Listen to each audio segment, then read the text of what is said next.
Hi, Billy Mays here to bring you polarimetric thermal imaging. So what does polarimetric thermal imaging do?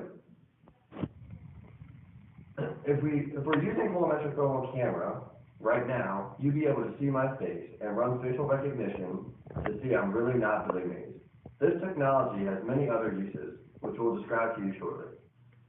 So when we started this project, we had a lot of value propositions in a ton of different customer segments. There were uses for this in the military, obviously, because that's where the research is being done. There was use for it in existing facial recognition companies to upgrade their existing technology.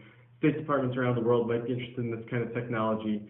A number of different government agencies could be interested. People who fly commercial drones, they could be interested. People in thermal technology companies might be interested as well. We narrowed it down as we went and focused in on a couple of different value propositions. Where we decided to focus our time is really in the facial recognition in the sensor spaces.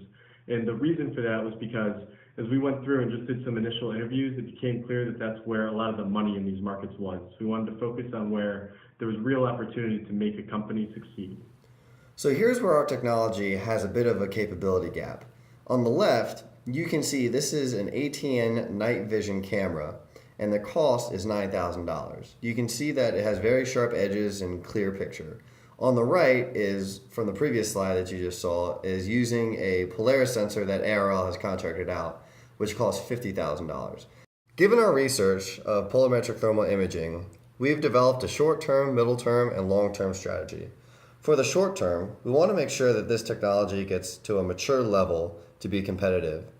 For the middle term, we want to sell technology to thermal camera and sensor companies to use this technology on their existing thermal devices.